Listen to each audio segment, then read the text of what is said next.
Hello and welcome to the latest edition of Load of Balls. And as you can see from the background here, I've been attacked by a tree, and we've got the reindeer up. So it's Christmas time, and I'm joined by two men who have given opinions on what we're talking about today is the Dublin issue and how it's affecting the GA and ways of maybe bringing other teams up to the level that they should get.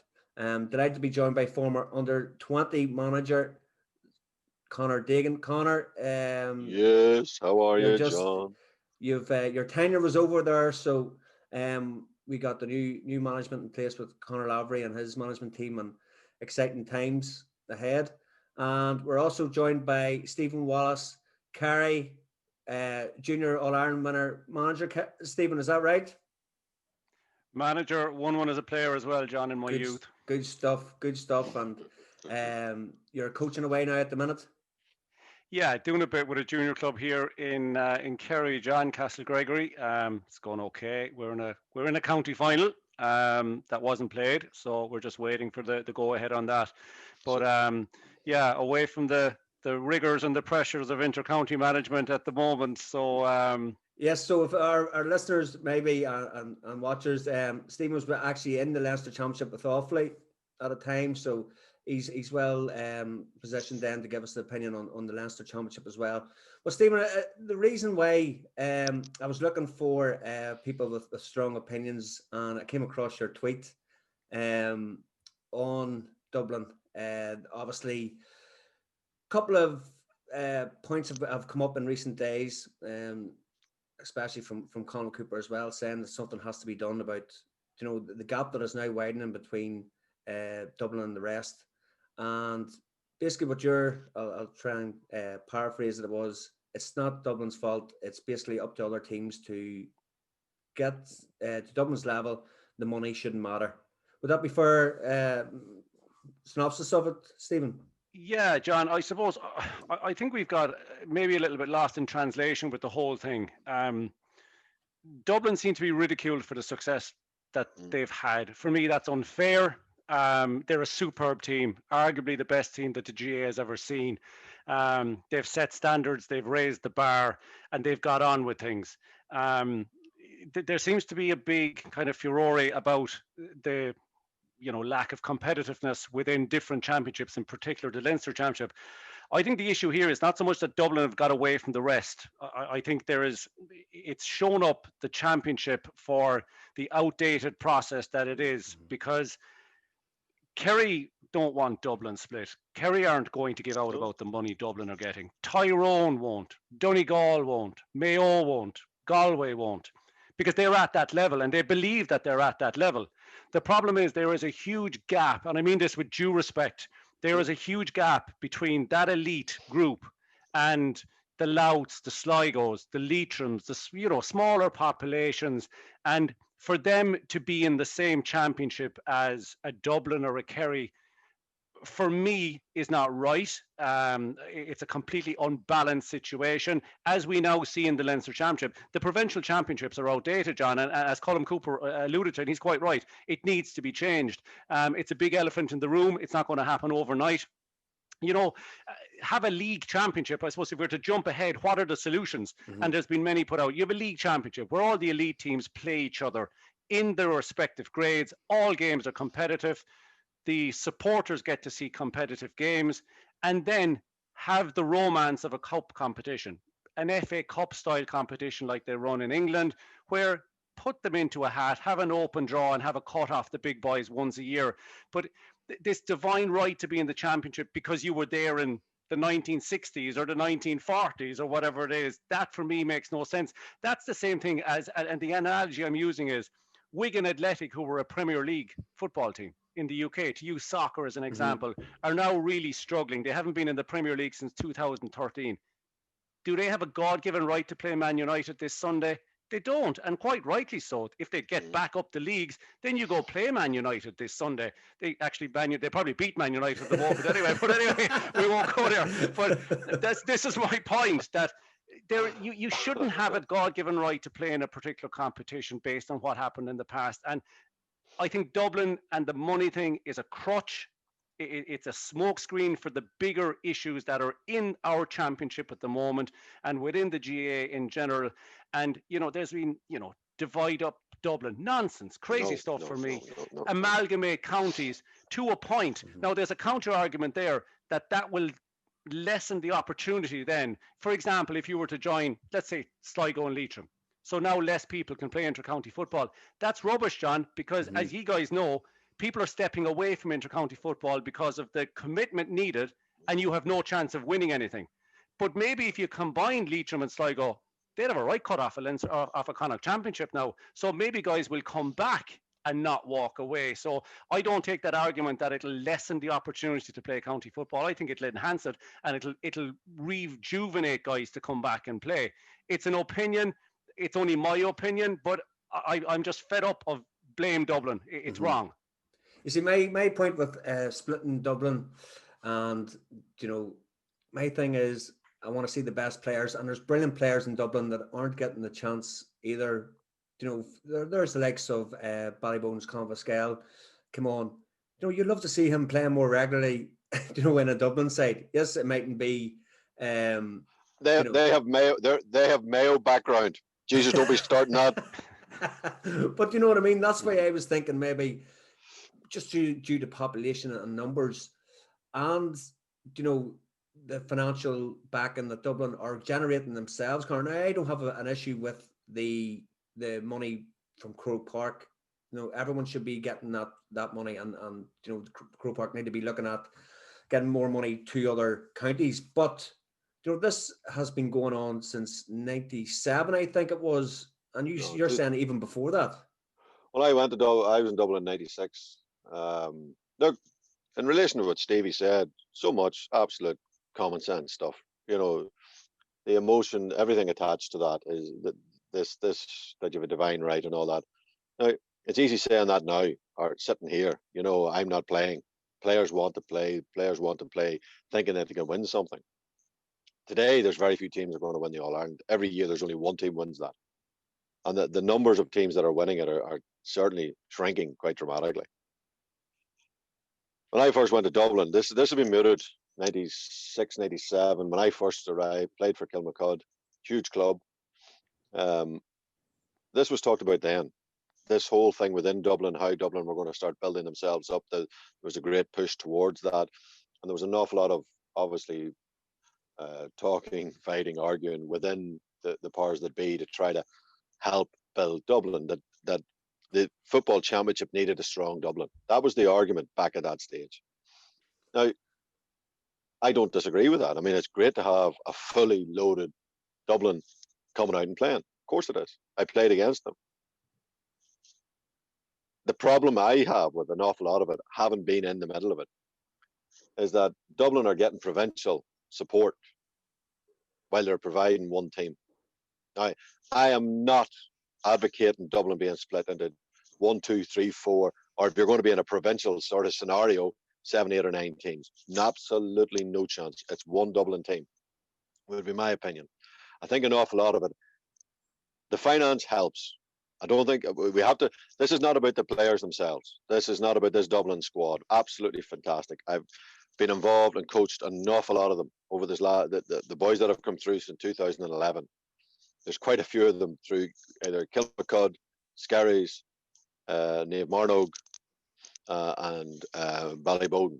So I've seen an awful lot of these, and wonderful fellas, absolutely to a man. But the biggest problem you have, for me, is that you're looking at a situation where they're coaches. I think there's approximately 80 coaches in Dublin that go around all the schools, and absolutely brilliant. which every county should be aspiring and wanting. But an awful lot of them, I think the vast majority of their wage, half their wage is covered by Croke Park. It's not covered by Leinster. They're central funds. That should not be happening. That's the first one. Now, I could be wrong on that, but I don't think I am. The other aspect of it, and that's great, that's not Dublin's problem. They asked, they got. Everybody else should be doing the exact same thing. We should be all, you have, God forgive me, Stevie, sorry for this. Cork, I think Cork have 6 coaches. I think Dublin are close to 80, if not 80. There's about 4,000 difference in the registered player numbers. And Dublin have 80, Cork have 6. Dublin per registered player are getting €270 per registered player. Cork at €27 per registered player. So it's a 10 times discrepancy. There's no justification in that. None. Zero. Again, not Dublin's problem. Dublin asked, Dublin got it, fair play. That's not their problem. The problem is it shouldn't have happened. So all the money in the world doesn't win you, doesn't buy you attitude, doesn't buy any of the great things. But an awful lot of players are training just as hard as the Dublin players. In fact, I argue the point that I'd say an awful lot of the players outside Dublin, I think Dublin have a huge positive thing. Very, very fortunate for the players and for the county board. They've no massive expenditure re-pitches. That's a massive reduction out of what they have to. There's no loans to pay back redevelopment. Very little mileage is ever paid because within Dublin, there's not an awful lot of mileage. Massive. You go to most counties and you go to Donegal, I'd say the vast majority of the expenses are through mileage, which players are entitled to. So, there's 2 very simple things alone which help Dublin. Now, the players still have to turn up.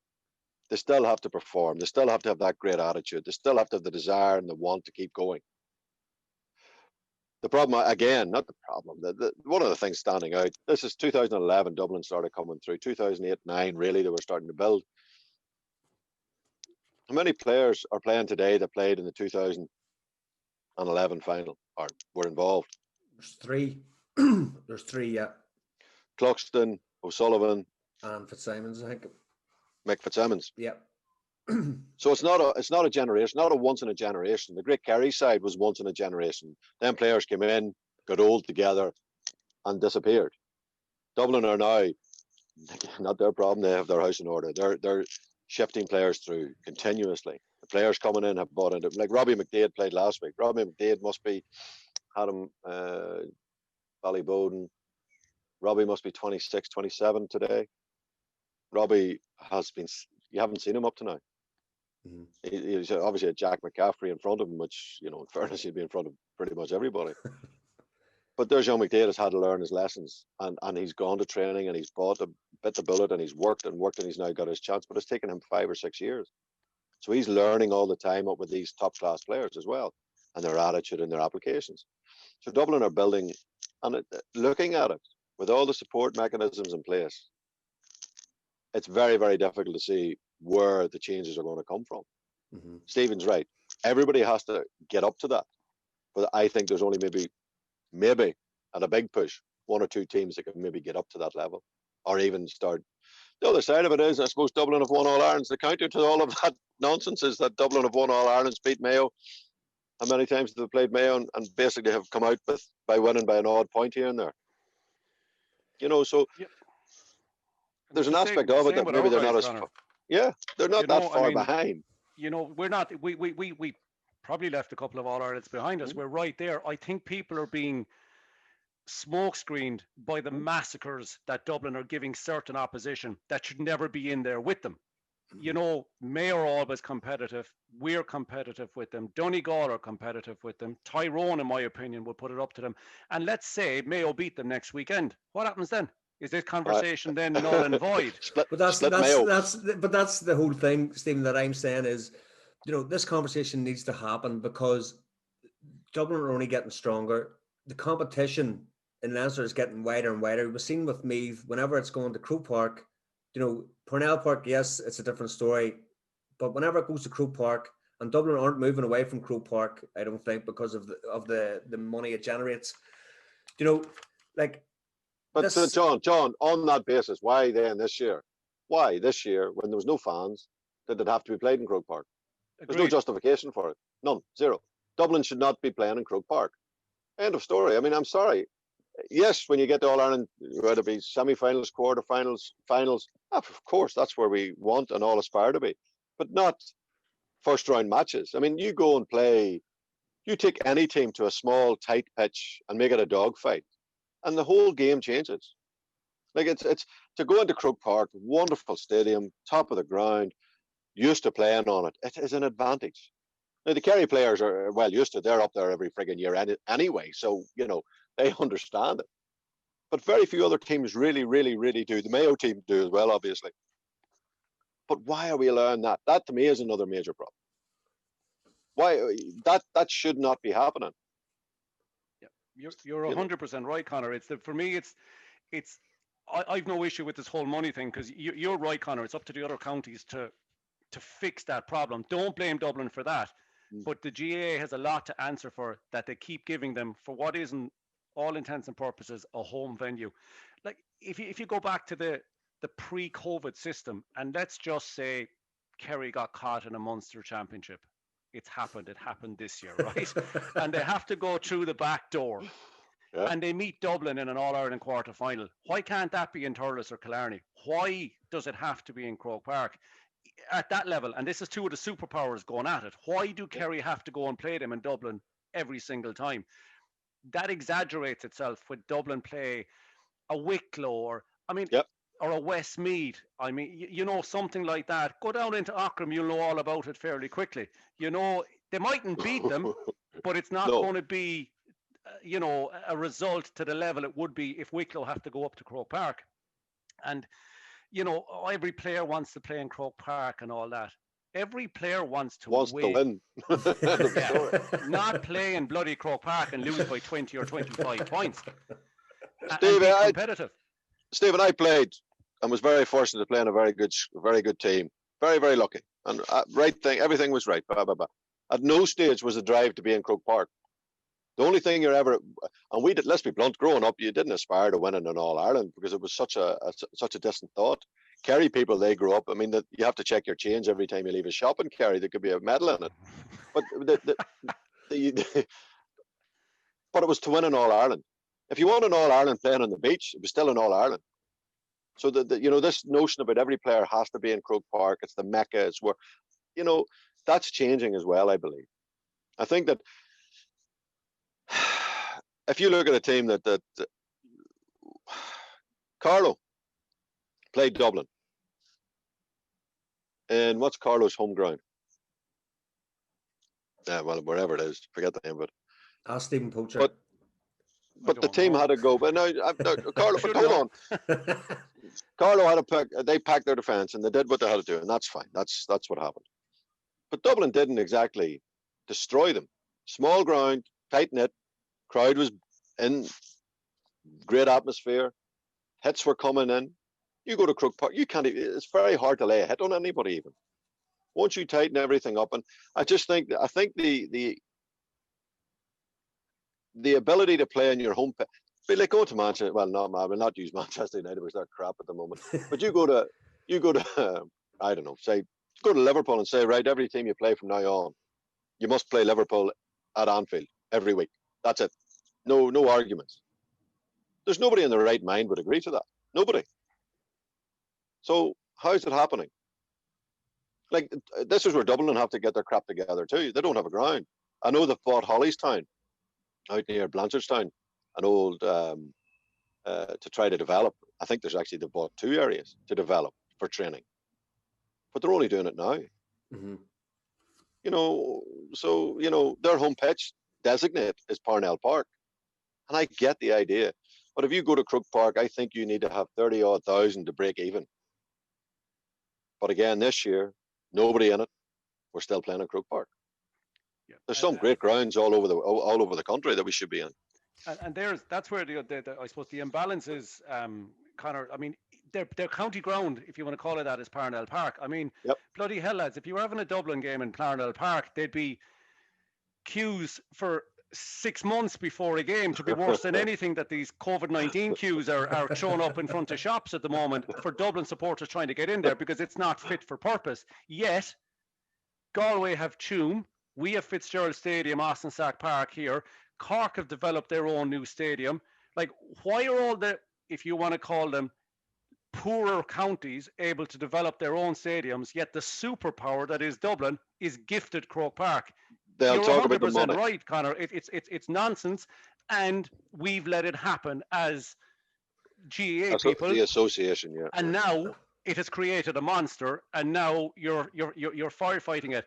But like Dublin's dominance has been, it's been kind of glossed over with the current team. You know, Dublin were very strong in Leinster in the 80s. If you want to go back to the great team of the late 70s, early 80s, 82, 83, 84, they won 3 in a row Leinster. I think 92, 90s. Maybe 4 in a row, 92, 93, 94, 95. They started coming 2005, 2006, 2007.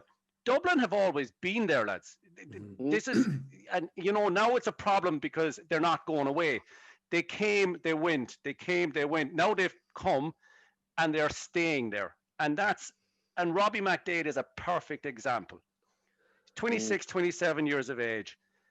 Relatively unknown outside of Dublin. Fantastic footballer. Great footballer. Right? Oh, fantastic great footballer.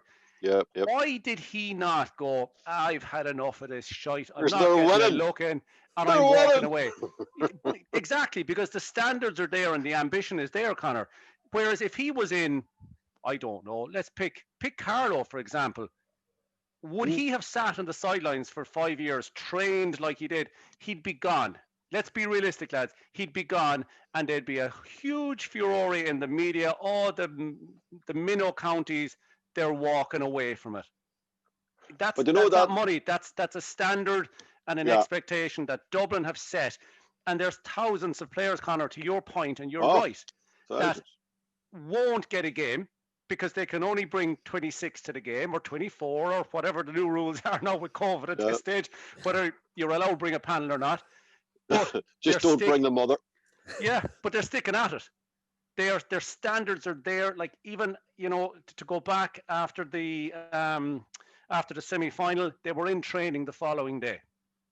They had a 15-on-15 game the Sunday after that Saturday evening game. Now, I use Kerry as an example.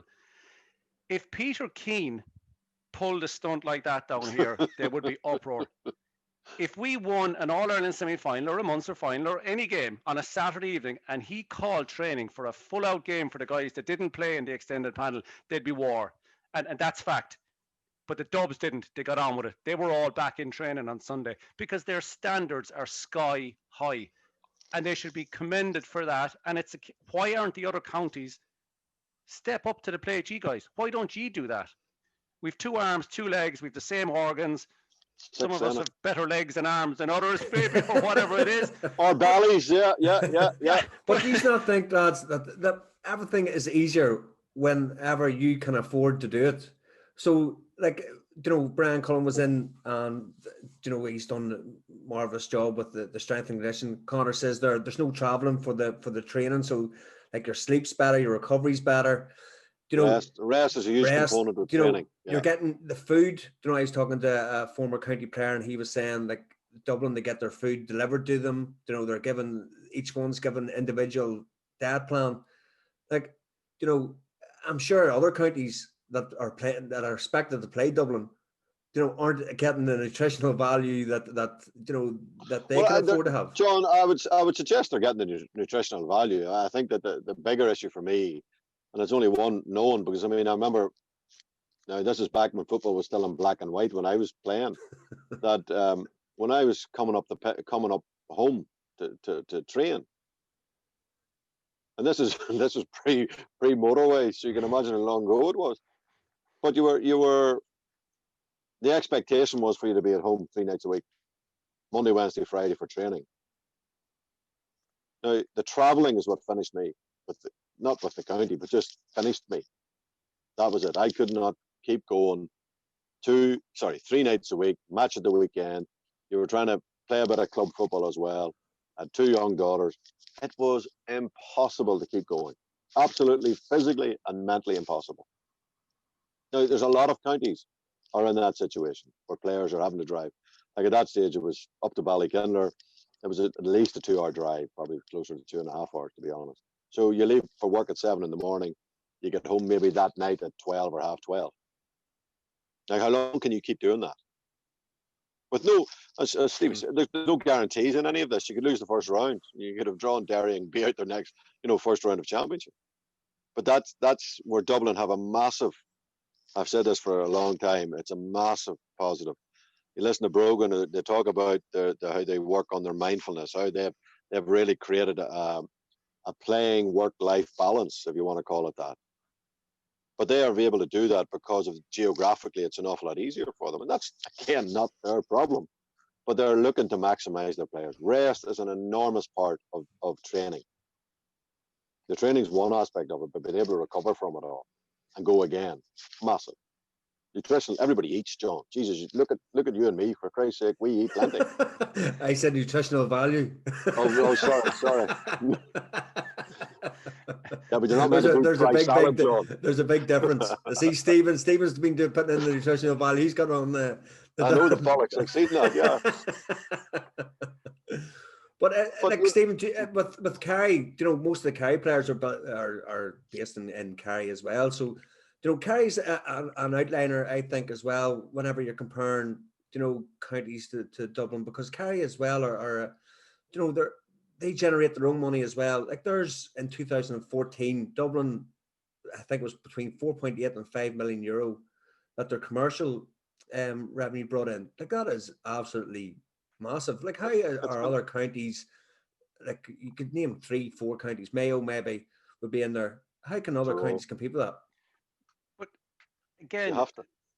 Yeah, you have to, exactly. So you have to step up. I mean, Dublin put in a commercial manager. They've created a brand. Fair play to them. Well done. I mean, Kerry to a degree are now starting, I think, to recognize the brand awareness with some of the initiatives that they're running here to generate extra revenue. With the Kiri Og packs that they're running now, new initiatives to get the young kids in. But now they're thinking as a business. And I'm not here to throw stones at county boards. Unfortunately, there's a lot of people in county boards. They're there kind of because nobody else wants the job at times. They're put into positions that, they're not maybe qualified for, they don't have the aptitude to do. And then you get stuck in a rut and you're stuck in a stalemate. Running a county board is a business. And if that means having to put in a full-time commercial manager into every county to make them self-sufficient, again, Dublin are self-sufficient. Okay, they're getting money from provincial councils in Croke Park. That's not, you can argue, is that right or is it not right? But outside of that, they're self-sufficient anyway.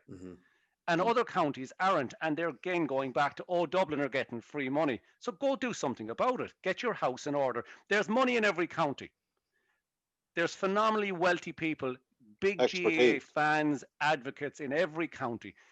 Run your county board as a business. Get yourself self-sufficient, but at the level that you can compete at. And this is the problem. This goes back to where we started the conversation. Yeah, absolutely. And if you want to go back to the GAA money is created, the Dublin Monster, to a point.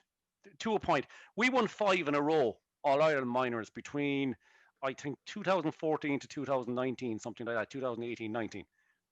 Was there any roaring from any other county in Ireland to say Kerry are going to take over? They're after winning the last 5 minors in a row. We have a problem. Let's split it, Kerry North and Kerry South. They're going to rule football. No, we're focused on Dublin. Dublin have won two Leinster minors since 2014. So if all this money is being invested in coaching, they're not seeing them at underage level. Stevie, I know, and I agree 100%. But the argument, John, you look at their under 20s, under 21s, and under 20s.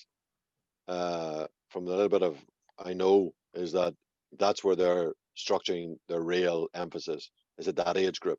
And that's where they're getting ahead of us, Conor. Yes, absolutely. We know minors. Minors effectively a really top class minor team in a good county. You'd be very lucky to get 2 out of it.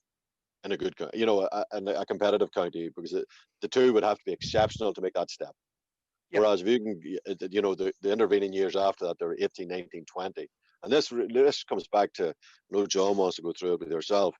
I mean, that developmental area of the 18s, 19s, 20s. How can we get that? Why has it changed so much? Why were 20, 30 years ago a 19-year-old was old enough? Today, they're not even looked at.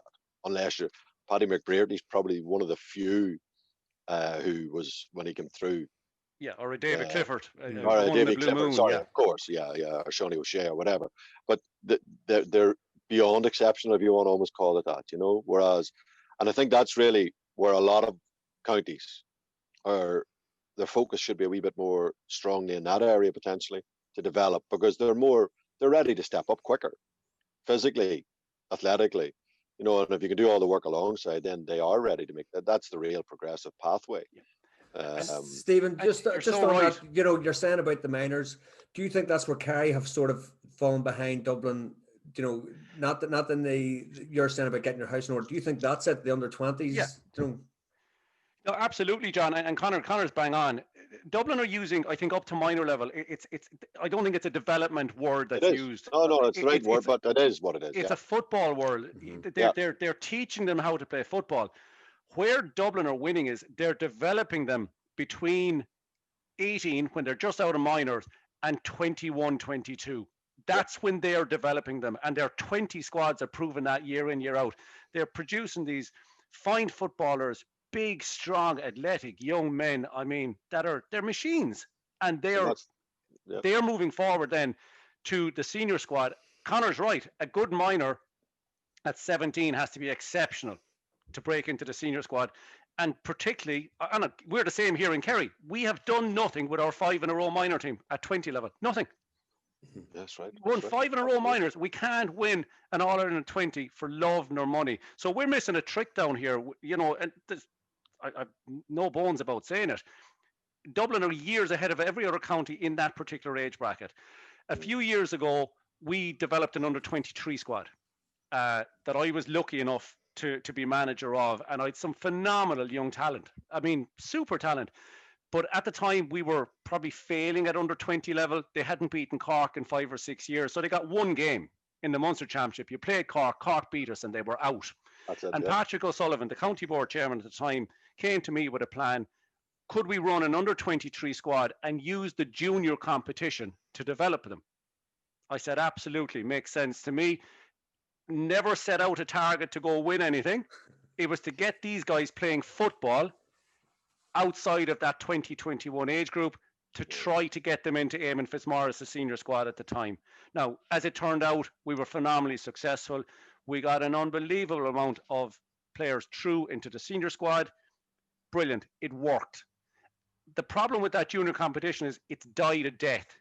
And it's down to you guys up the top of our lovely island because you don't play in it. And it kind of diminishes the competition. Yeah. And I can see the argument up there that, look, we don't have enough clubs and the rules are very rigid. And the rules are very rigid in it. You can't just go pick whatever player you want. You can't pick from senior clubs and the like. But I think that could be changed. I think bring the senior clubs into it. Just change the rules, but keep the competition. Or make it an under-23 competition. I mean, it's between, like, you've 17 and you've 20. And Conor, you're dead right. I mean, take Robbie McDade, 26, 27 to establish himself, but he stayed at it. I can guarantee you he's the exception to the rule. There's thousands of players are dropping off. They're gone because there's no bridge for them to go play. And it's something we need to look at here in Kerry, the under-20 thing as a whole. I think we need to look at how we're developing their players out of minor, because it is a huge elephant in the room. Just take our last two minor teams, 2018, 2019, none of them have made the senior squad. So you back-to-back All-Ireland winning minors, we got no one through. Yeah. That to me is a big problem. That's a worry. A huge worry. And you could argue we're not exactly setting the world on fire at senior level either. So you'd say there should be opportunity for these young guys to go stake a claim, but they're not breaking through. But Stevie, the step physically. I remember Martin Kennedy was with Dublin initially, out of Nave Marnog. Yeah, and he was the great lad, strength and conditioning guy. Yeah. And when he took over, he went into the Dublin backroom team. And his whole sole agenda, I mean, it's just that now in some ways we're going to eulogize, and we have eulogized a wee bit about Dublin, but there was a clear thought process as to why they brought the players in. We need to shave a couple of kilos off each one of them, more or less. Not some of the lighter boys, obviously not, but you're looking at guys like Paul Flynn. We need to make him a couple of kilos lighter. Now, when you're dealing with elite athletes, which they are, to take 2 kilos off anybody is an enormous amount of weight. But in doing so, we're going to keep him just as strong. We're going to increase his pace, and we're going to increase his endurance because he's carrying less weight and the whole thing. And that's how they actually structured it. So instead of building these robotic, strong, big, broad shoulder, I think in many ways Gaelic was very slow into strength and conditioning, which it was. I think it's more an athletic development we should be looking towards. Strength and conditioning gives it this belief of almost like a rugby background where you're building these big, massive thighs, massive shoulders, blah, blah, blah. That's an awful lot of weight to be lugging around the pitch in a game. Like that's John Fagan. Well, I left the belly out of that, I have to be honest, but or arse for that matter. But no, Jesus, I'm gone now. That's me finished, Stephen. That's been added. No, it is not. Yeah. But when you actually look at it, and you look at Brian Fenton, look at the players they're building athletically. I think this is where we're all missing a slight trick here as well. And it's, for me, if you can build a guy at a certain, you get a certain shape, you're trying to, the broad, but they're not overly muscular, if you want to call it that. They're chiseled away and they're in great shape. But they're able to carry the ball at real pace. They can cover the ground at real pace. They can go up and down the pitch all day long. I think at times, because Gaelic, and especially up this neck of the woods, we came to it very late. We used rugby almost as a template. And an awful lot of rugby coaches would have come in with a mindset of building physically, and they were building for almost a different sport. Well, not almost, they were building for a different sport. And Gaelic is a very unique. I mean, it's the amount of aerobic, the mileage the boys are covering, the pace they're covering it at, and I think that's where we are falling behind a little bit as well. Dublin aren't. Brian Cullen then came in after going into Leinster to work within the Leinster rugby, but he came back out of that, and he's continued that on. Look at them all; they're all 6 foot. Now you can't stretch fellas out if they're not that height, but they're all merchant struggles of that, obviously. But they're all carrying, they're lean. Look at Brian Fenton. Brian Fenton's an absolute animal. 6 foot, I don't know, 6'4", Rolls Royce of a footballer. I think he's being tied 6'6" now. I think they're telling lies there, in fairness, but anyway. There's another guy sitting in Raheny, who is about 6'6", and Brian Fenton is talking about him as the next thing. He's his midfield partner within the club, who's again can cover the ground. But that for me is another aspect of where we can all get our ships a wee bit tidier and looking at development. The problem we have up here is very simple. We have a very small playing pool, really, when all is said and done. We have to maximize every single player we have as best we can. And that for me is really what we have to do. And that's the only thing we can really do, aside with the money and all them other things. If we do that, we're giving the players the best chance. And if the players buy into it, and I think that really is where it's very easy in Dublin, and I know that, because Dublin are winning. If Dublin weren't winning, you go back to the 90s when Dublin were struggling to win. Not Leinster's, but they weren't winning All Irelands. The pressure on them was huge. They were churning through players at a reasonable rate. Today, they're not. They're bringing players in who have been developed over a period of time, and they're getting better and better and better. Is Robbie McDade a better player than McCaffrey? No. But does he do the job that they need him to do? Absolutely, 100%. And that's the quality. That's a quality player. A guy who comes in, does the right thing for the team. That makes him, and you bring on all the attributes of attitude, athleticism, footballing ability, footballing brain. You put that in with a team ethic and a great attitude, he becomes a hugely effective player. And so that's all you're looking for. The thing is, Stephen, I just want to, get the bottom of the problem. Do you remember they were saying on the Sunday game there, what's the problem? And they never actually said what the problem was. Dublin have got a head start on teams with the money that they got, but they invested properly. Are you saying now that teams need to take the hit for the first couple of years to employ a CEO, because it's not going to be cheap. No one's going to be doing that job. You know, they're going to have to manufacture the money from somewhere. So they're going to have to be in a deficit at the start in order for it in 5, 6, 7 years then to be self-generating, so that they have that capacity then to go out and get sponsorship and generate the money. Yeah, no, absolutely. But it's to what end, John? Is you know, I mean, to expect again, I've mentioned them a few times. You know, a Leitrim, a Louth, you know, a Sligo to go do that. To what end? The GA needs to stand up here and first of all restructure the championship. It's a broken championship. That hurts me to say it. The provincials, there's there's great old graw for them and everything like that, but they don't work. Well, I just on the next point. Yeah, Steve, did you see Jim McGuinness's template for moving the championship forward? No, I think I may have seen it, but there's so many. I think Padraig Joyce put up a good one as well that made sense to me at one stage. And there's a few of them make sense. The issue is, John, are they being realistically looked at by the powers that be? And the answer is no, because the easy option is to run the bloody provincials and keep it going and give them an old back door where they'll get one other game and one of them goes out. So now, guess what? The footballer from Louth gets 2 games in a year in the championship. That's crap. That's absolutely, it's unacceptable for a guy that has trained all year to be told, you might get Dublin in the first round, but guess what? Look at a draw, you might get Wicklow in the second, and sure, you'll have a competitive game and you'll lose, and we'll see you again next year. It's wrong. And that's why people are walking away. There is a bigger problem here than the Dublin monster within the GA. And they're years ahead. And to go back to Martin Kennedy, Conor, you remember Martin, John, the guy with the rugby cap. You know, is that who it was? Yeah. Yeah. Oh, very good. You know, yes. He was our captain of the Underdogs, Conor. He was. The year he played full back for us the year we played Kerry. But the same Martin Kennedy, but years ahead of his time in terms of strength and conditioning, and was subsequently headhunted out of Dublin by the IRFU. But is that Dublin's fault that they had Martin Kennedy? There's Martin Kennedys everywhere. You know, and Kerry have got Jason McGann.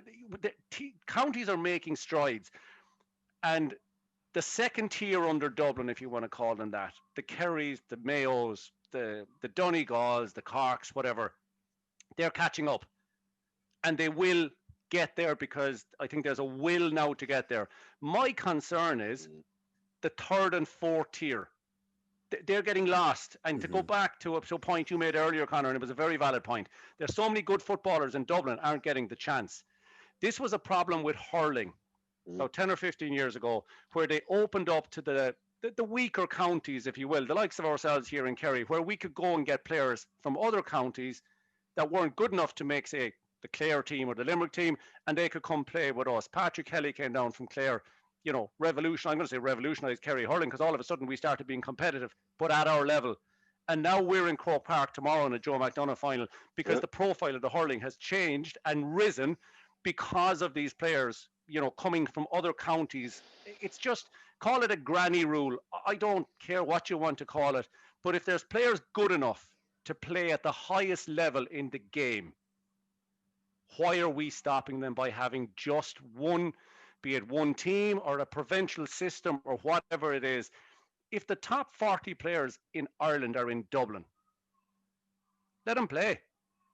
Give them some way. Okay, you're not good enough to make the Dublin 24, but by God, you'll go down and you'll make a right job of Wicklow or Carlow or something like that. It has to be revolutionised. It has to be radicalised. Will there be objections? Will they do it? Of course, this is a bold statement I'm making here, lads, but the flipping thing is, it's broken. End of. And it talks about talks, and it always goes back to blame Dublin. They got money from the GA. Crap. Rubbish.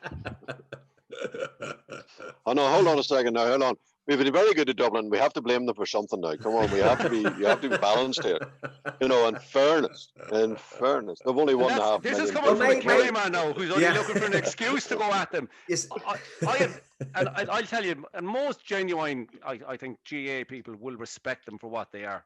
They're Absolutely. A superpower, and it's this begrudgery of having a go at them. That's why I went on a rant, if you want to call it that, last Sunday, John. Rourke came out and said split him in 3. That man should be taken off the air. Get rid of him. Get somebody in that will actually talk logic on the TV. But just stupid statements like that, you know, and that you said, John, who's fixing it? Yeah. That's the thing. Do you know what I mean? Like, people are there's either it's the money or it's not the money. Like, for me, the thing is, people always throw the argument, sure, hurling, where's Dublin hurling? Dublin hurling has come on at an exponential rate. Like, there's Coolin now winning club but it took a championships. Kerry man to go up there now to change that there, O'Connell. Like. Well, listen, we'll not even go into Coola's financial background.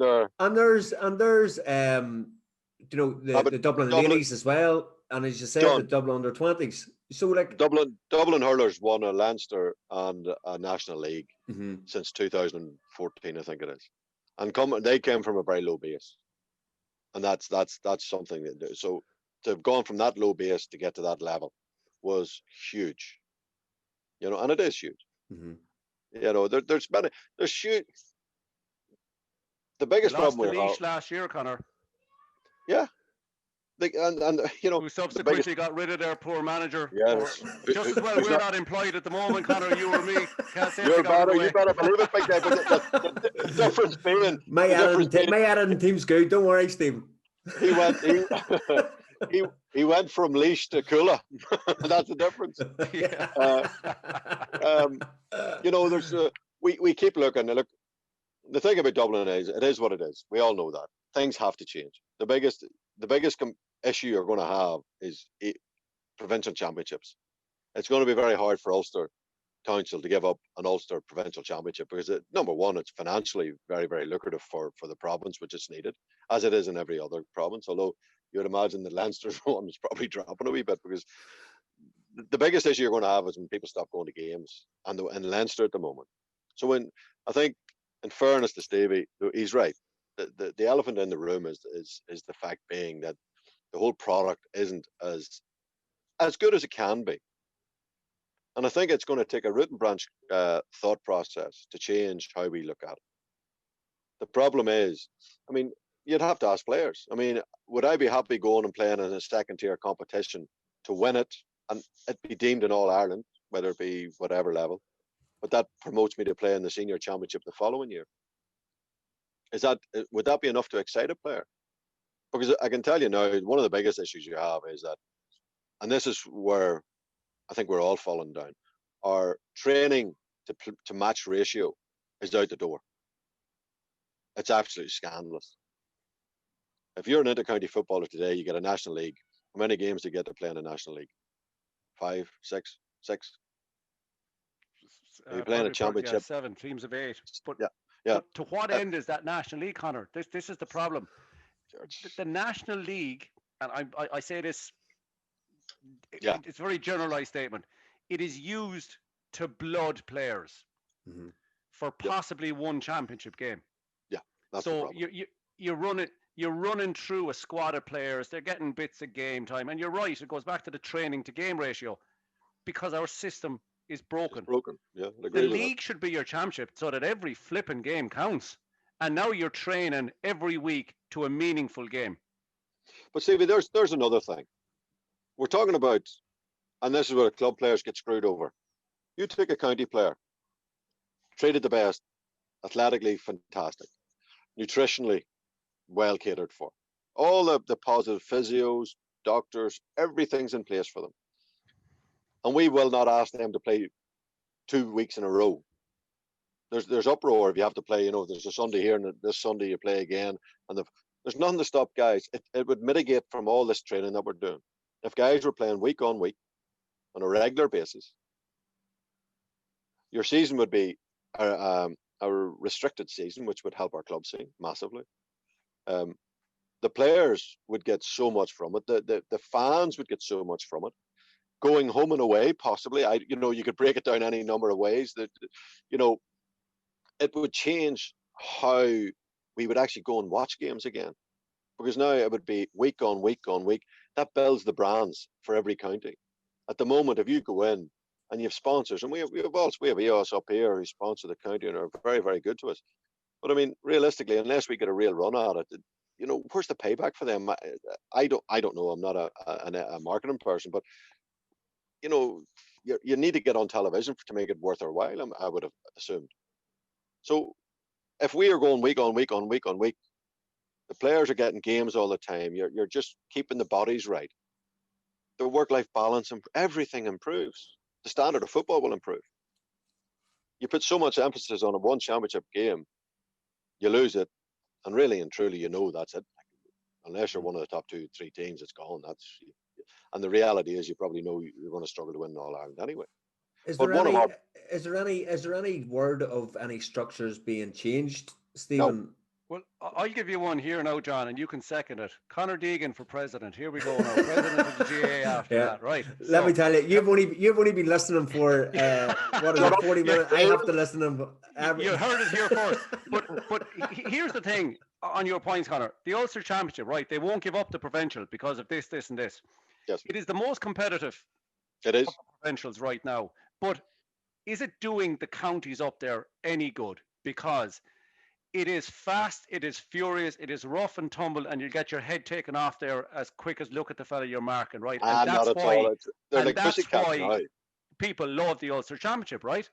But when you come out of it, are you nearly too battered to actually raise a gallop at All Ireland level?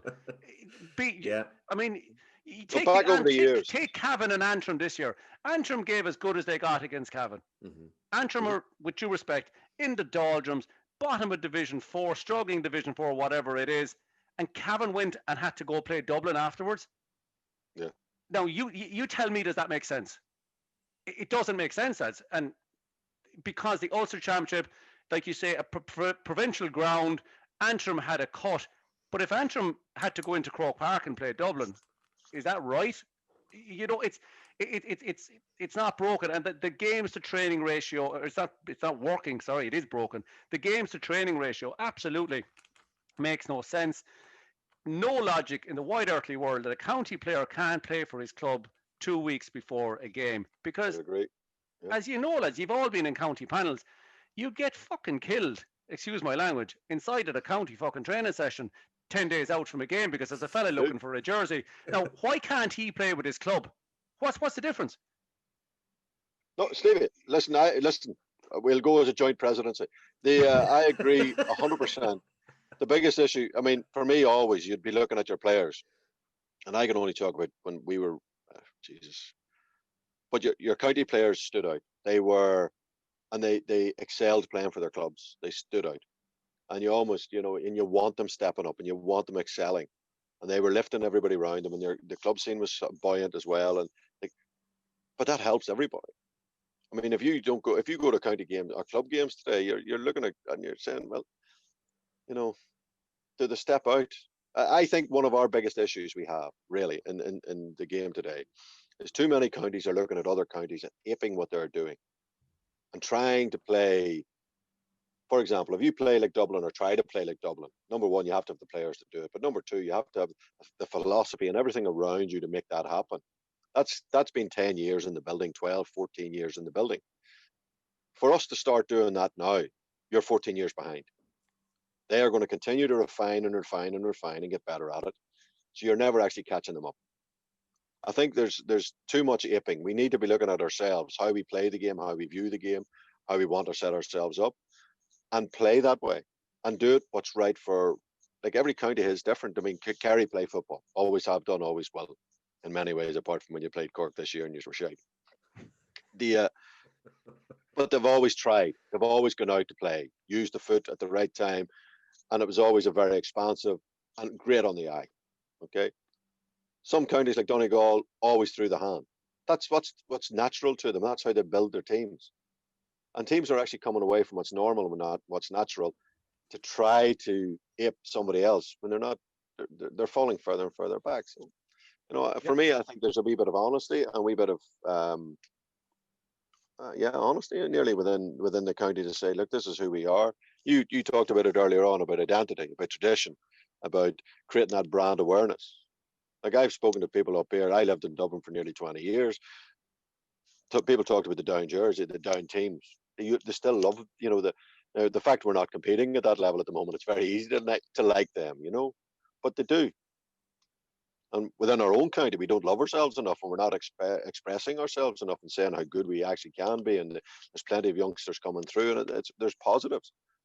But it's easier to be more negative than it is to be positive. And I think that's. And have you lost your identity? That's the word. Well, that's the bigger question. Counties have to have an identity, and you're right. Then they try to copy whatever other people are doing, and then you lose your identity, and then you become, what are you then? You're a nomad. You're just wandering around the place. You're any other county. Where's the aspiration for the young guys to come through? You know, there's no. We'll say that the minor coach isn't talking to the under 20 coach, isn't talking to the senior coach. What are we looking for? Where's our identity? What are we trying to create here? And it's all dissected. It's all a divide and conquer management structure within a lot of counties. Dublin, of course, being the exception. They know exactly what they want their player to be at 20, 21, 22 years of age, and they have an overall picture, and they've just raised the bar, and it is. Stevie, I'll ask you a question. If Dessie Farrell wasn't standing in the changing room, would it make that much of a difference to that Dublin squad? Not in the wide earthly world. Mickey Mouse could be in there. They know, every single one of them know their jobs. And I'll give you an example to a lesser level down here at club level.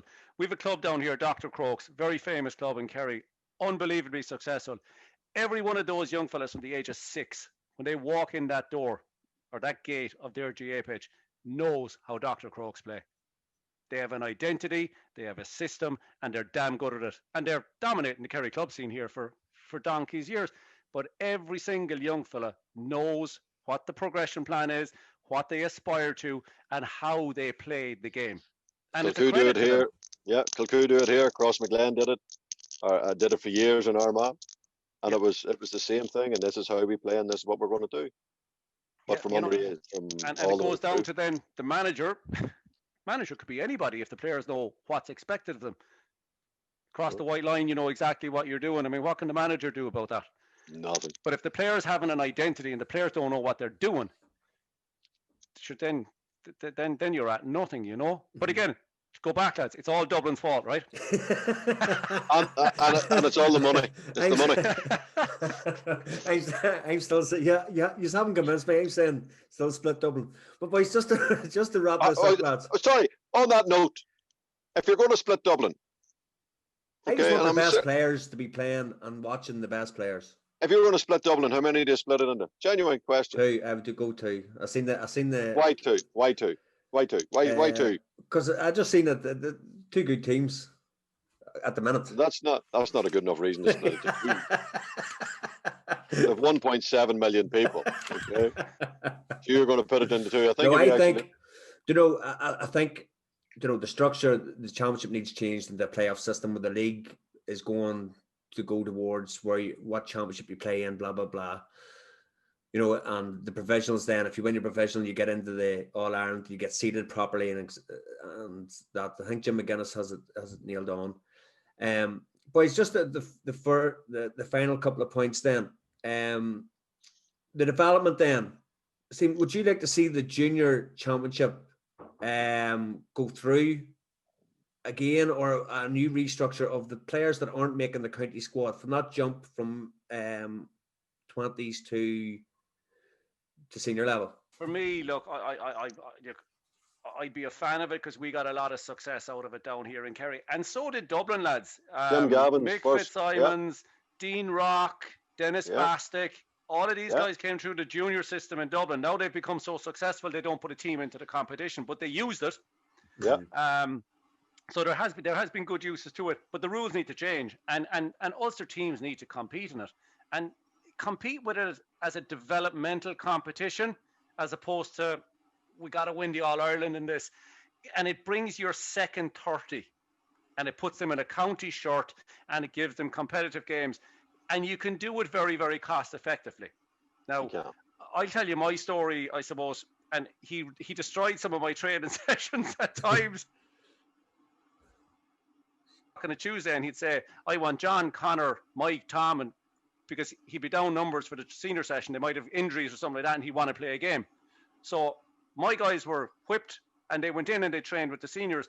But I use that as a carrot for my guys to say, if you're going well in training, I'll get you in there. And we had a great working relationship, and it worked. We got, I think, 12, 14 players through. We got Conor Cox, an all-star nominee above, and Ross Common, like he was gone off the senior squad. He came into the juniors with me. So it does work, but you've got to park up that we got to win the All-Ireland in this. If you win the All-Ireland, fantastic. And I was lucky enough to do it with a couple of gangs of my young fellas up against second senior teams from different counties, if you will. But it has to be, there's too much of a gap between 17, 20 and the likes of, and geez, he'll have the nose scratched off him because we were talking about him since we started. Robbie McDade or a Lahif. I mean, Tom Lahif is after coming from nowhere, but there are exceptions. The gaps in the game, we're losing too many players, and I'm going to go back. I sound like a broken record. Our 5 in a row minor team are a massive, massive worry for me here in Kerry because they're gone. They're gone. They did nothing at 20s. They might be going back playing with a junior club. With due respect to the junior club, they probably mightn't have the best setup. This was a guy who won an All-Ireland minor medal. He hasn't a hope of ever getting back into the senior squad because we've left him out of the county setup. He's gone. He's gone. He's in the wind now. You know, whereas, Oh, Jesus, you're preaching to the converted. Conor, just with the under-20s, you know, you had your spell with the under-20s, and now it's passed on to Conor Lavery. But there's still, you know, you're quite successful in getting players to the senior squad, but there's still players that haven't, you know, staked a claim. Well, you go back to Stephen's point there. I mean, the biggest issue, look, senior panel can only carry so many players. That's the reality. You know, you have to, you know, you can't run a panel of 40, 45. You run whatever it is. Look, there's no two ways. I think in the 3 years we had, over the time, 27, I think, guys had gone up and played senior level. Just to a variety of degrees, you know, for time frames, all different. But there was something coming through. Now, if we let a few of these lads keep drifting, and Stephen's 100% right. If you step outside county level for any period of time, number one, the desire to want to keep doing it is a big problem, because if it doesn't come back, if it's not there, it's gone anyway, because the commitment is huge. But if we can sort of keep an eye, and this is where your juniors, you know, or an under 23s, whatever way you would like to put it, if you could keep them guys sort of centrally located, not training all the time, but keep an eye on them.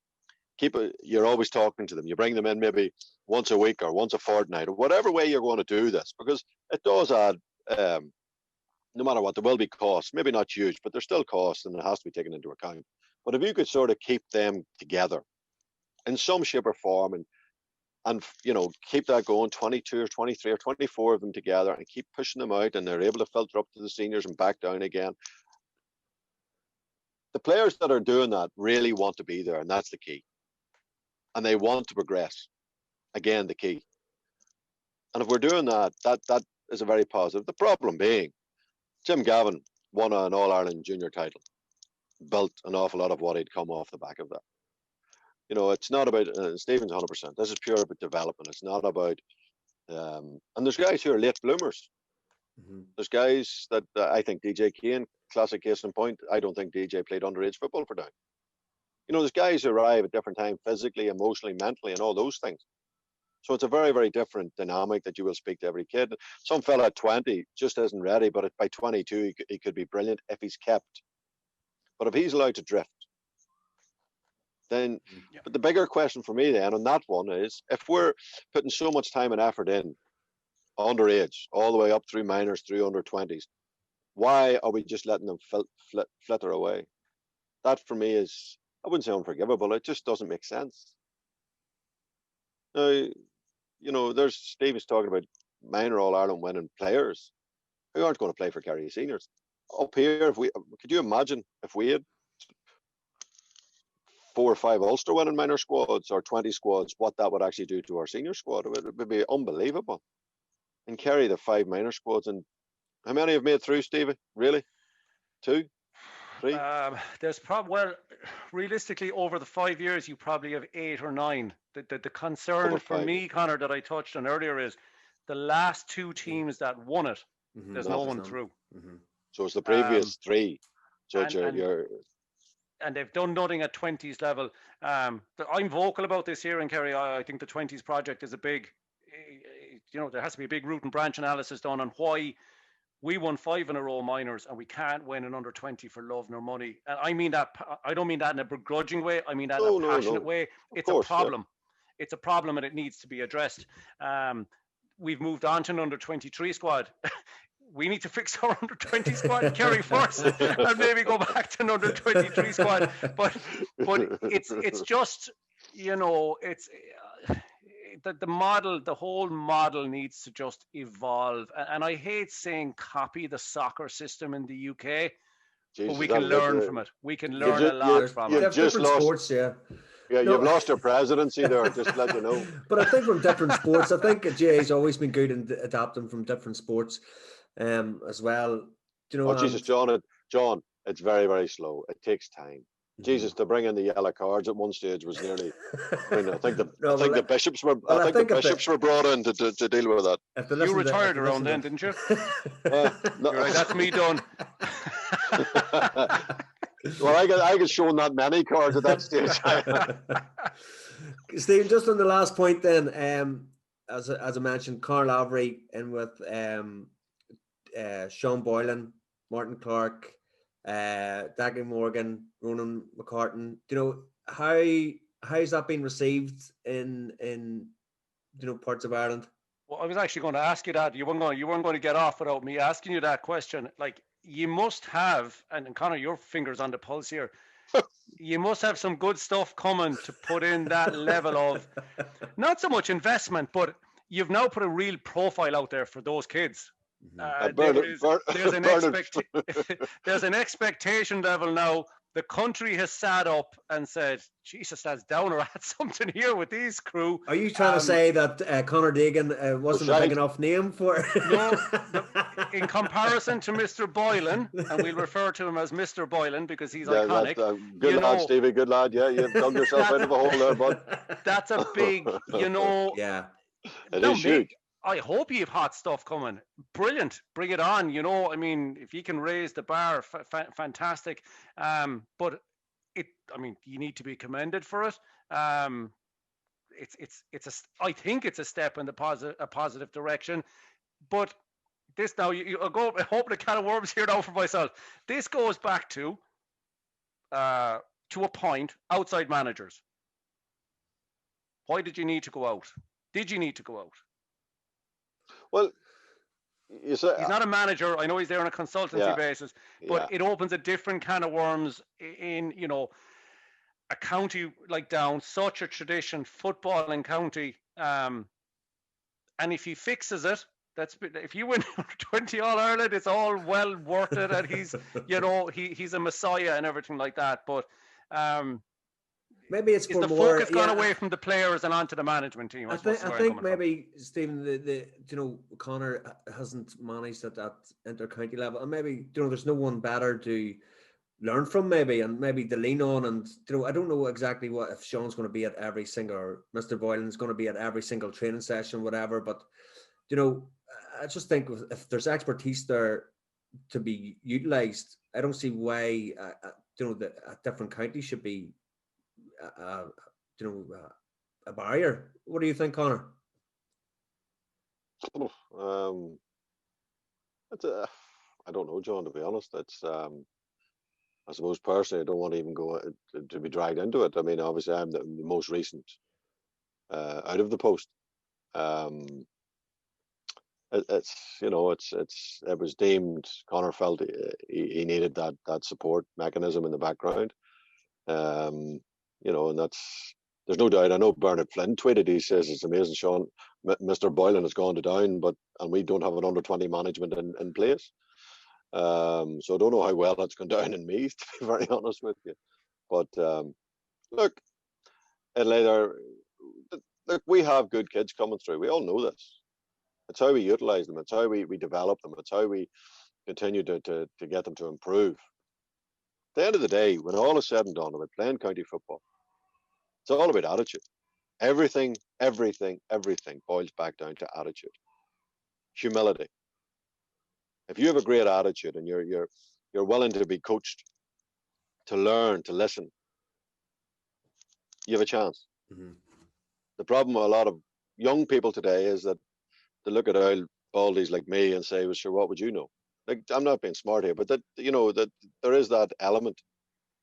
You have a situation that hopefully it works. And Jesus, there's nobody wants more silverware, and not even silverware. It's to be successful. Success is, you can measure success by silverware, or you can measure success by the players that you're developing to bring up into the senior level. Silverware we all wanted. Christ almighty, it's a desire, or otherwise, I think if you're going to be a sports person, you have to have a competitive edge. You want to do that. But as an under 20, Conor, do you want to win It's an about All developing. Ireland? No. Do you want to win an All Ireland under 20? No. Go on the piss for a year after it and never play senior, or is your aim to make the senior squad? And this is go back to development. Mm-hmm. Always, yeah. You've got to want to play senior football for Down.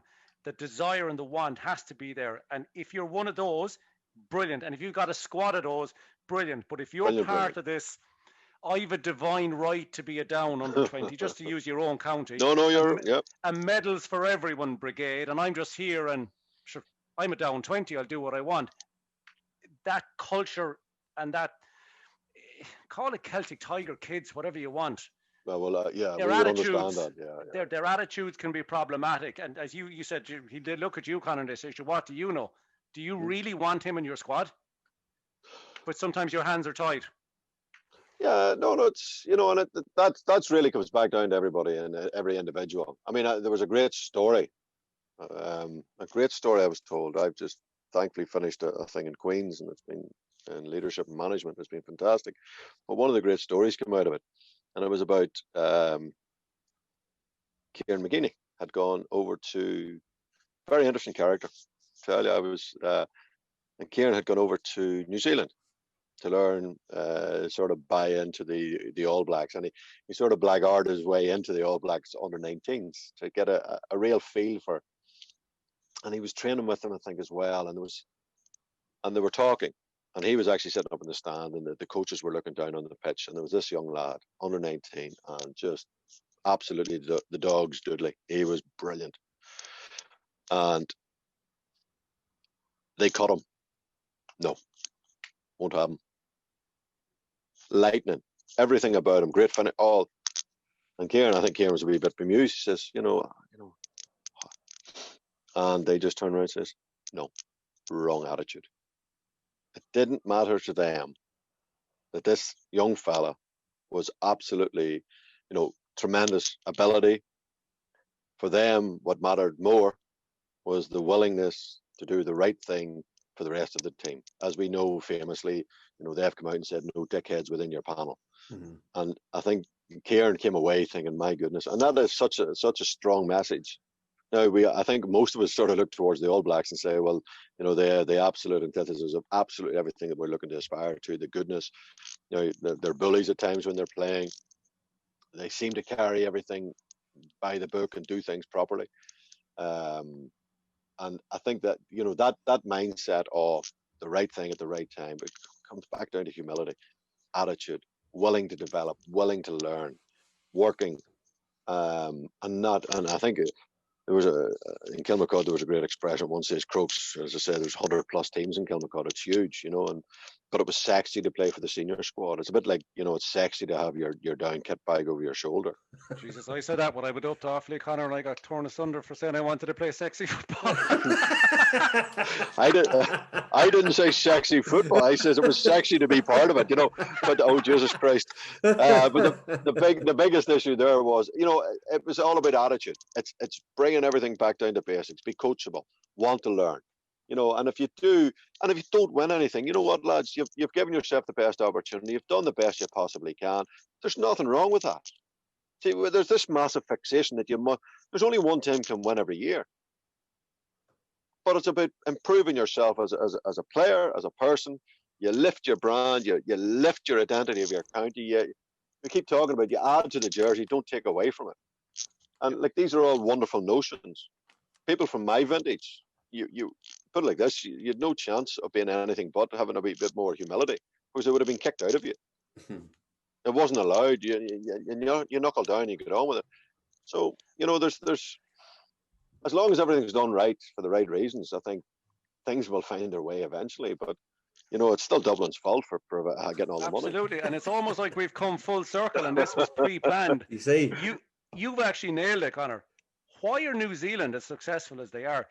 Small population. They should not be beating Australia, France, England. They shouldn't. They have a small population, small little island out in the middle of nowhere, like ourselves. So why then, if they can, they've built their brand identity. They're a superpower. So why can't one of our smaller counties and our small little island do likewise in the GAA scene? Build a brand, be who you are, because of the standards that New Zealand set. And again, I'm going back to the word I used early: standards. It's about standards. Dublin set them. Stand up and fight now. The rest of the country is what I'm saying, and go up and everyone's able to do it if they want to. Well, boys, Jesus, Stevie, I'm going to go out and kill dead things. Well, that's the end of the conclusion we came up with. We tried to fix the GAA and we come up with a split New Zealand. So well done. Lads, who's going to win? Who's going to win the All Ireland? Dublin versus Mayo, and just a couple of lines, CD. Who's going to win?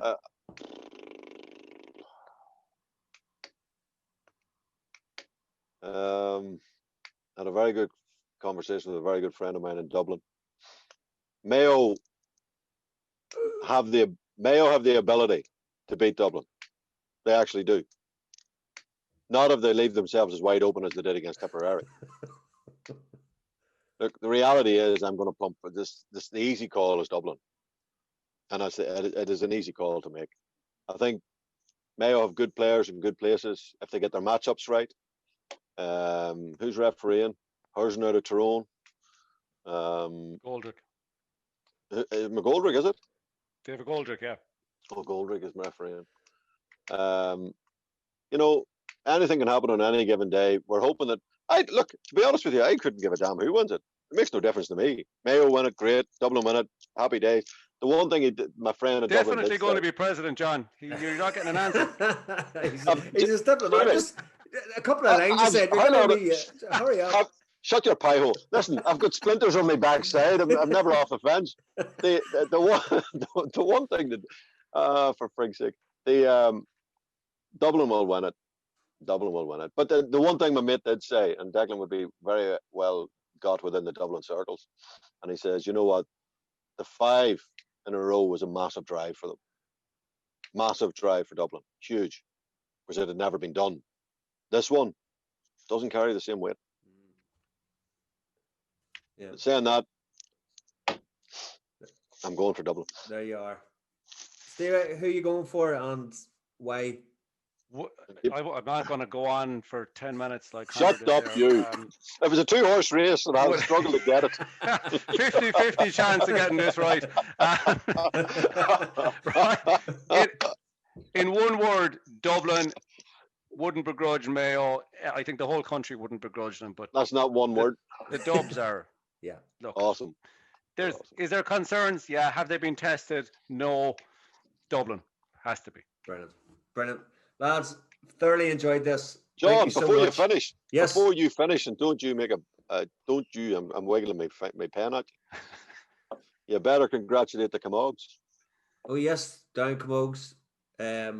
Tremendous results, so well done, the Down Camogs. I tweeted out the best of luck to them and my congratulations, so well done. Fabulous performance by them all. They've driven tremendously well, so well done the Camogs. It was good to get the exposure too on the Sunday game as well, so well done. I'm not sure when this is going out, John, but just want to wish our hurlers the best of luck in Croker tomorrow. There you go. Against your near neighbours and hurling powerhouses in comparison to our poor little hurlers down here. But yeah, look, big day, massive day for hurling in Kerry, you know, to be up there in Croke Park, All Ireland final day. So I just want to wish the lads the best of luck in it. Well, at least Croke Park's sort of halfway, well, not halfway house, but at least it's a bit closer to halfway. Right, man, I'm away. Best of luck. Thanks a Absolute million. pleasure, Stephen. Thank Look you. after yourselves, gents.